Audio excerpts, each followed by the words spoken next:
Кавказский заповедник находится в одном из красивейших мест Кавказского хребта, в его западной части. Как и на территорию любого другого заповедника, на территорию Кавказского так просто не попадешь. Однако каждый год в конце июня здесь проводится учет высокогорных копытных. Помимо ученых, к участию в нем приглашаются добровольцы. Одну из таких групп наблюдателей машина везет из Майкопа к северной части заповедника, к кордону Гузерипи.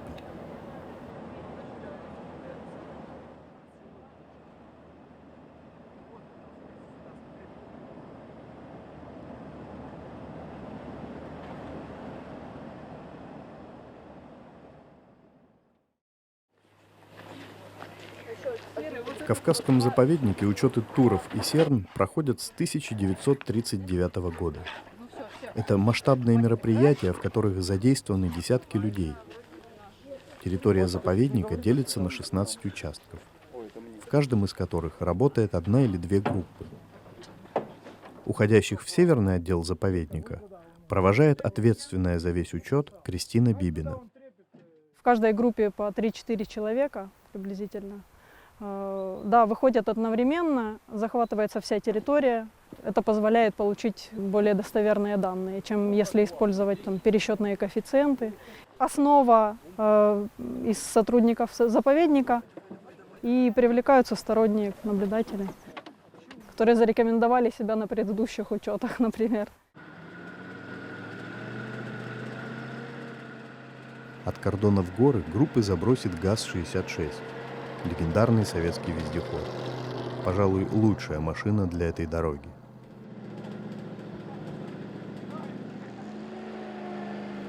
Дорогу проложили в горах в конце XIX века, когда на территории, которую сейчас занимает заповедник, были охотничьи угодья великих князей из семьи Романовых. Но в те времена ездили на лошадях, сейчас на машинах, а ощущения примерно такие же. Впрочем, дело это добровольное. Можно подниматься пешком с вещами. Желающих что-то не нашлось.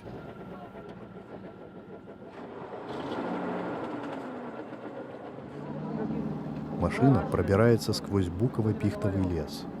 Море находится на противоположном склоне хребта, но теплый влажный воздух проникает сюда.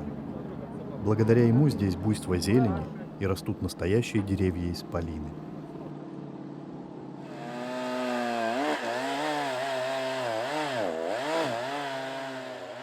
Но сколько проблем возникает, когда такие гиганты падают на дорогу.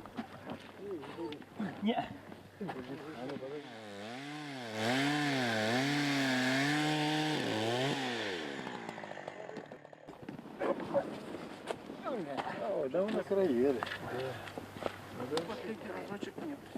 Ой, ребята, страсти Господни начинаются. Лапы или прыгнуть? Да нет. Хватило.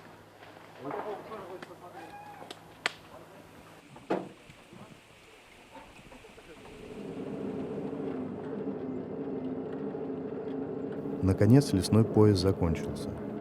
Начались горные луга. За полдня машина преодолела 11 километров и совершила подъем на 1000 метров. Возле горного домика эта стремительная автомобильная прогулка была окончена. Отсюда учетчики уже пешком расходятся по своим участкам. По-товарищески.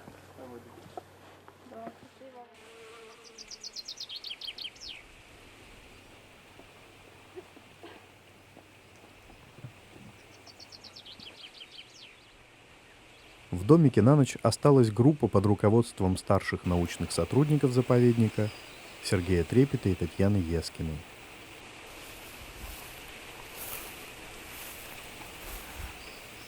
Это место называется пастбище Абага. Находится оно в окраинной части заповедника. Еще в 50-е годы прошлого века здесь пасли скот. Пастухи вырубали деревья по верхней границе леса. Поэтому эти луга в вертикальной поясности гор искусственно занижены. Напротив нас, вот гора Тыбга, находятся леса на уровне выше 1800 метров над уровнем моря. Мы сейчас как раз находимся где-то на этом уровне. Букопихтарники. Здесь их нет. Здесь пока субальпийские луга.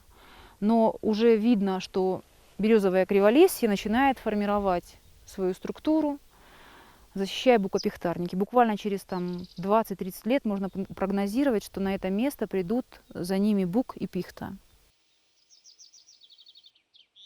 Но если говорить конкретно о субальпийских лугах, то даже на этом лугу, который можно считать все-таки антропогенного происхождения, видны характерные виды субальпийские. Вот, например, яркий показатель — весенний аспект, белые луга, ветреница. Это июнь в основном, массовое время цветения. Из других видов, которые формируют красивый аспект лугов, вот сейчас она сменяется. Я могу показать вот горец ярко-красный, вон он, розовый такой сочный. Буквально пройдет неделя, и белый аспект ветреницы сменится вот аспектом горца розовым.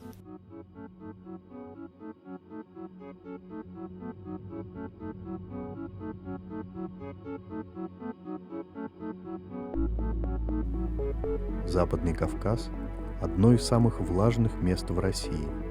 Это сразу чувствуется по тому количеству облаков и тумана, которые окутывают горы. Вечером облака скрывали хребет, находящийся по ту сторону реки Молчепы.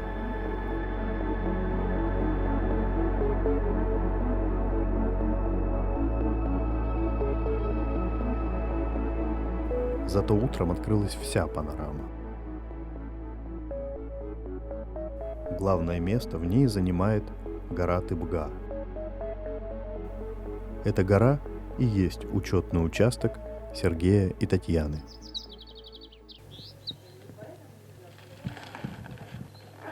Собаки всю ночь от радости, что оказались в горах, видимо, не спали и выкраивают для сна утренние часы.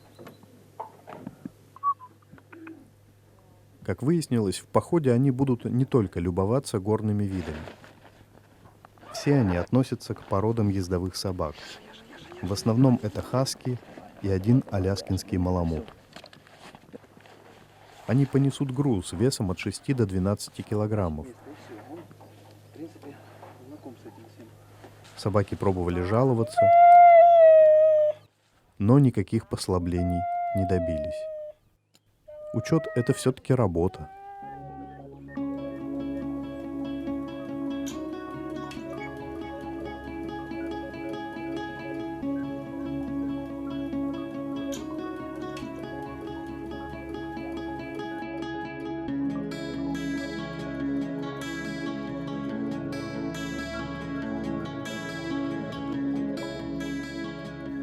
Тыбга – одна из первых вершин трехтысячников Кавказа.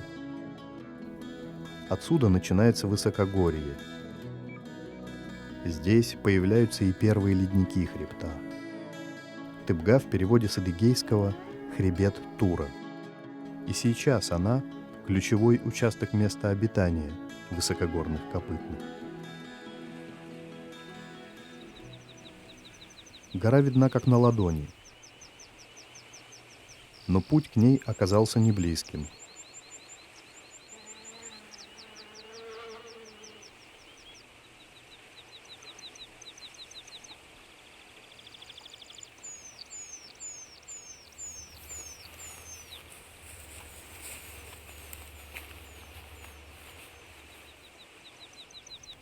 Уже ближе к вечеру группа наблюдателей вышла к хижине, стоящей прямо напротив Тыбги. Здесь был разбит лагерь.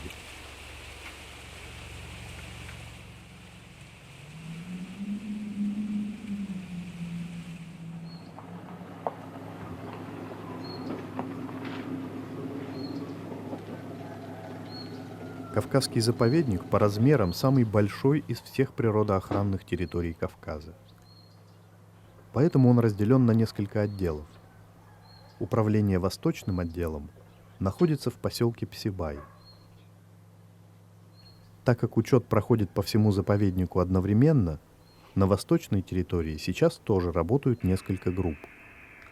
В определенные часы с ними выходят на связь. ЦОКАТ 105, ЦОКАТ 105, 8 прием. 105 на приеме. Подскажите, где вы находитесь? Точку подскажите свою. Мы сейчас находимся на озере Алоус. Погода ясная, видимость отличная. Сейчас будем подниматься наверх Алоуса. Принято. Здоровье как? Группы? Все в порядке, все хорошо, все довольны и счастливы. Может быть, останемся подольше. Ну, желаю вам самого доброго, удачи. Спасибо, Николай Алексеевич. До связи, до завтра. Погода внизу солнечная, но с горной метеорологической станции передали, что в ближайшие дни наверху можно ожидать дождь и туман. В такую погоду находиться в горах небезопасно, особенно для людей, непривычных к таким походам. Поэтому на территорию, чтобы подстраховать группы, собираются опытные инспекторы охраны природы. Они отправятся с кордона Черноречья. Этот райский уголок находится возле впадения реки Уруштен в Малую Лабу.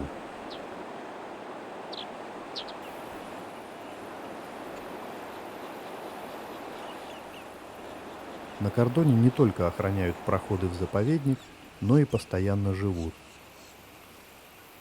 Уже много лет как перебрался сюда из родного поселка Александр Николаевич Бобылев. Он уже четверть века работает в заповеднике. Вместе со своим сыном Александр Николаевич отправился в горы.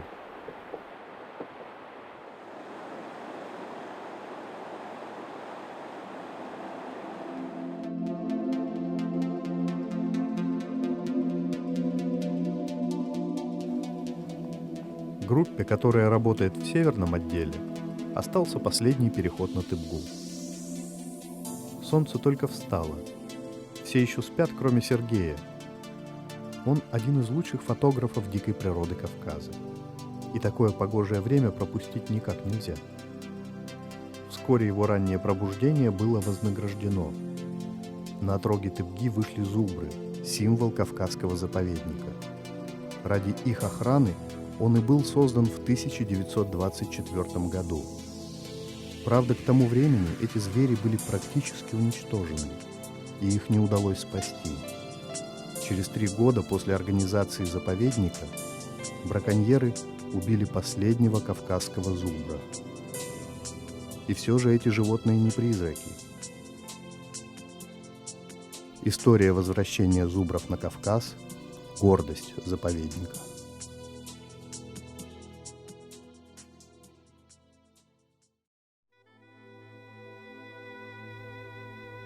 В 30-е годы встал вопрос о восстановлении зубров.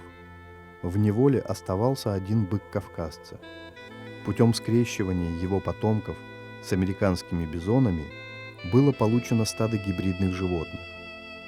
4 из них привезли в вольеры Кавказского заповедника. Случилось это перед самой войной. Когда в этих горах шли бои, а население голодало, сотрудникам заповедника удалось сохранить все стадо, уведя его в труднодоступные ущелья. Вскоре после войны зубры были отпущены в дикую природу. Одновременно продолжались эксперименты со скрещиванием. Из Польши были привезены чистокровные зубры. В результате, как показывают исследования, удалось практически полностью вытеснить кровь бизонов. А естественный отбор в условиях гор сделал этих животных и внешне неотличимыми от кавказских зубров. Их назвали горными зубрами. Они давно освоились в дикой природе и заняли экологическую нишу своих предшественников. Сейчас в заповеднике живет около 500 особей самых крупных млекопитающих Европы. Животные, скорее всего, будут в склоне холодные, в склоне Жамаруках. Либо на скалах, как я вот уже говорил вчера.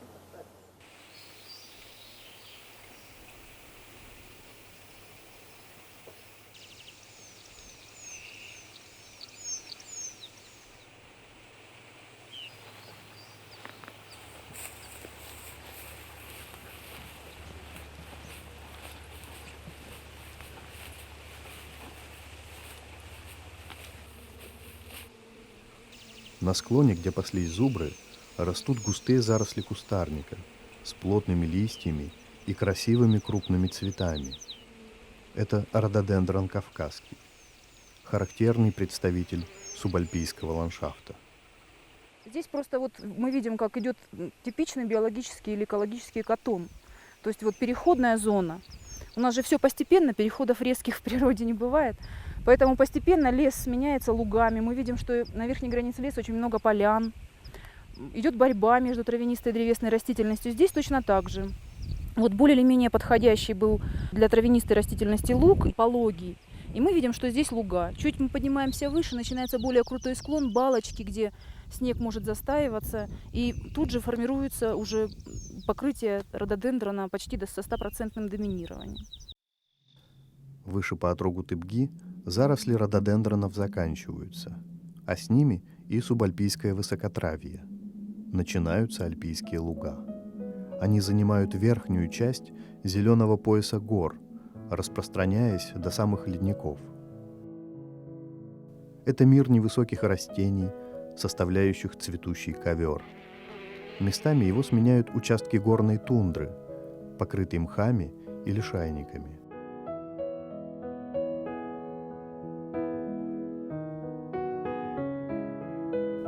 Альпика, пожалуй, самый чарующий из горных ландшафтов.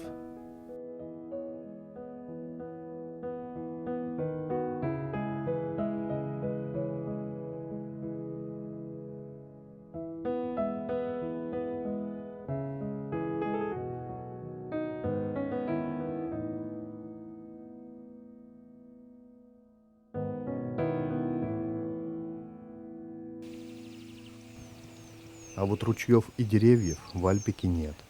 Они остались внизу. Чтобы попить чай, нужно набрать снега в снежнике. А чтобы растопить его, нужна газовая горелка.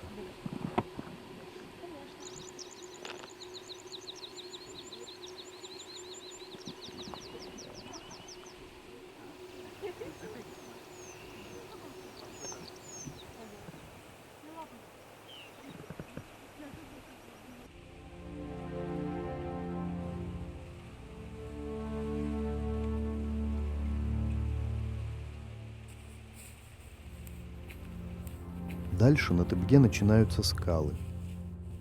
Собаки по ним не пройдут, поэтому группа разделяется. На гору отправился один Сергей.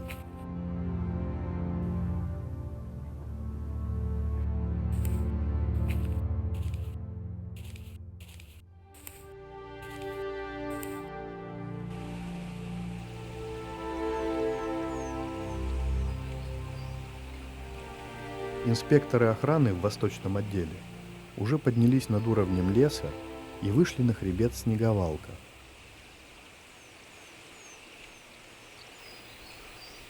Восточная территория заповедника самая большая. На пути к главному Кавказскому хребту здесь расположено множество небольших хребтов, разделенных глубокими долинами рек.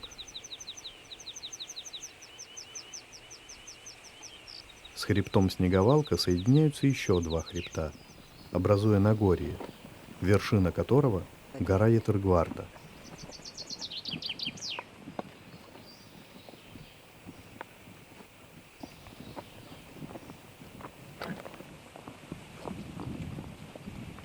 Где-то в этом районе должна работать группа старшего научного сотрудника заповедника Юрия Чумаченко. Но ее пока нигде не видно. Зато на горизонте видны густые облака. Внешне безобидные, на самом деле они не предвещают ничего хорошего.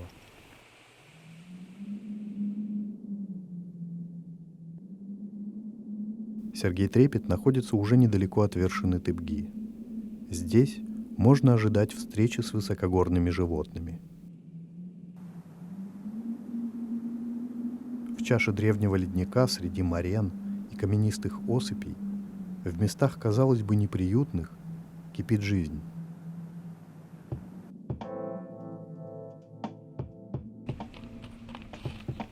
Легкие серны, в чьих движениях есть что-то и от птиц, и от кузнечиков, взбегают по склонам. Скорее с любопытством, чем с испугом, они поглядывают в сторону человека.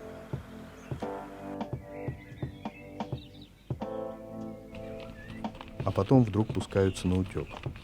Кто-то их напугал.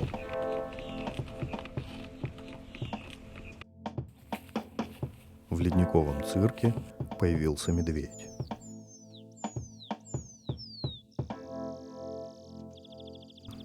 Как и сами серны, он пришел сюда с мирными целями – пощипать свежую траву. Но все же это хищник, крупнейший хищник, и лучше держаться от него подальше.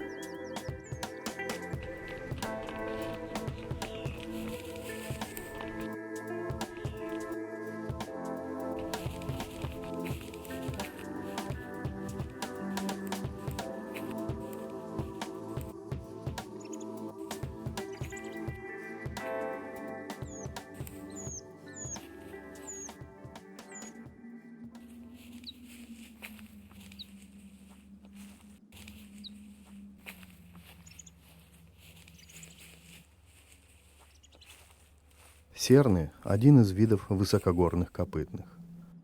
Поэтому данные об этой встрече – место, количество животных, их пол и возраст – заносятся в дневник наблюдения.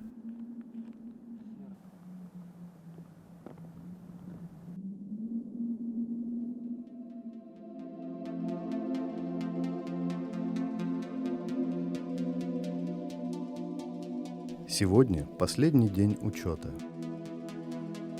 Утреннее солнце высветило все каменные морщины тайги, тонкие проволоки ее ручьев, прорезающих себе путь, и капли озер. День начался ясно, опровергая прогнозы метеорологов. Лишь долины заполнены туманом.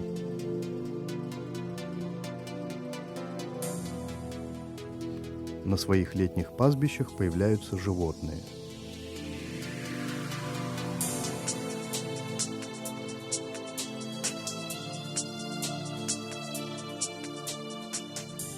На освещенный солнцем склон вышли туры. Летом стада разделены по половому признаку. С самками ходят только молодые самцы. Взрослые составляют отдельное стадо, подобраться к которому оказалось сложнее. Учет удобно проводить в это время, потому что звери пасутся на небольших участках и не совершают далеких переходов.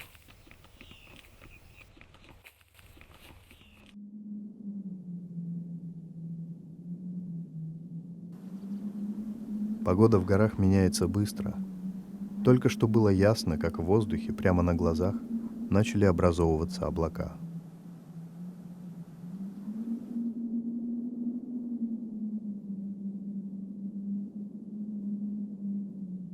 Земные испарения заклубились вверх по склонам.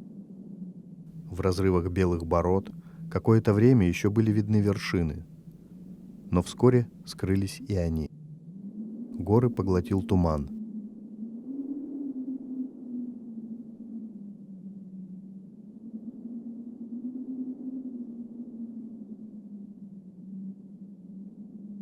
Инспекторов охраны Восточного отдела он остановил у вершины Ятыргварты. Коля, как у тебя погода там на Умпыре? Ну как, то затянет, то немножко солнышко пройдет.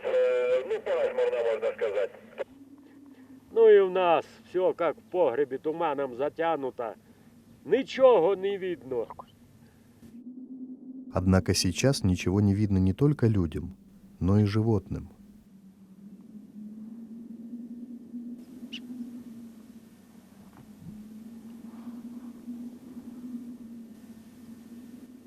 В тумане удается подкрасться к ним очень близко.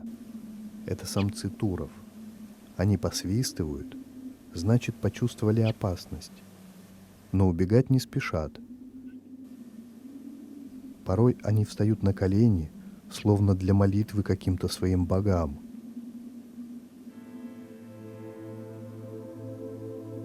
Это выглядит очень таинственно.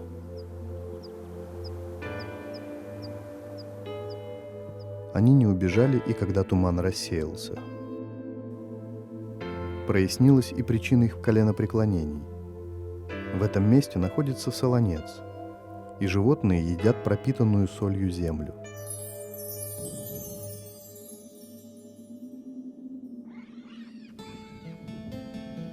Туров было 4. Потом осталось 3. 1 постарше, 2 молодых. Потом остался 1, самый младший. Какой смелый, однако, козленок.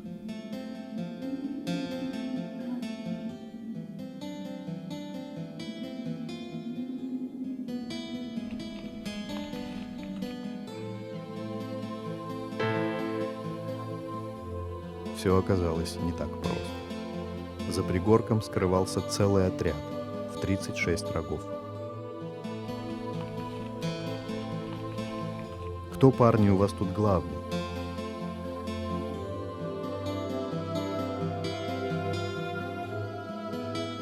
Впрочем, выяснять это они будут осенью, во время гона, на своих рыцарских турнирах. Западно-кавказский тур – животное редкое. Международный союз охраны природы придал этому виду статус в опасности. В их убыли повинен не только человек. На границе ареала западно-кавказские туры смешиваются с восточно-кавказскими, которые представляют отдельный вид. В результате появляется гибридное или даже бесплодное потомство. Так что, ребята, не торопитесь с выбором партнерш.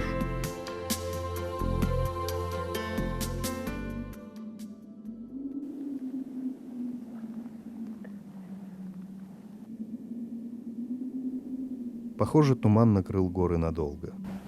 Искать в нем группу учетчиков смысла нет. Ну, поехали.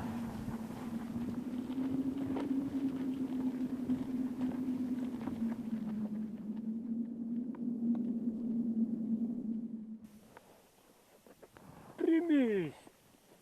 Примись! Возле горного домика инспекторы повстречали группу Юрия Чумаченко, с которой разминулись в тумане. Горишь таким желанием, то... Группа провела учет и возвращается домой, полная свежих впечатлений. Главная погода была, что увидеть-то увидеть. Погода она всегда хорошая, только вот. Ну да. Ну вчера такая же была, вот на мешке туман стоял очень сильный. Ну это вечером. Это где-то он растянулся часов 9, 9:30 только. Завтра уже назад пойдем, уже все. Набегались по горам. Ваша миссия окончена. Да.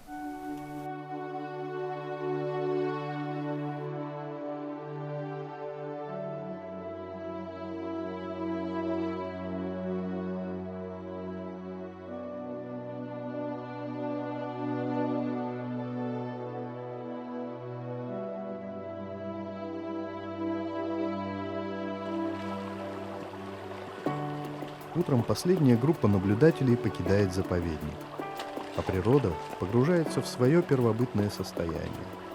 По крайней мере до осени, когда пройдет учет зубров и оленей.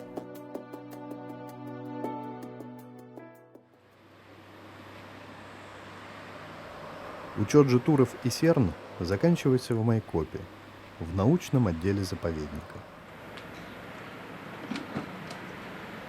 К ответственной за учет Кристине Бибиной руководители групп приносят дневники наблюдений. Привет. Возвращение. Здесь будет вестись подсчет. Важно сосчитать не только общую численность животных. Важно проследить динамику внутри каждого из 16 участков. Это даст информацию о миграции животных внутри заповедника. Поможет выявить факторы беспокойства. В общем, предстоит долгая научная работа. А после дневники этого года займут свое место в архиве, где хранятся пожелтевшие книжицы учетов более чем полувековой давности.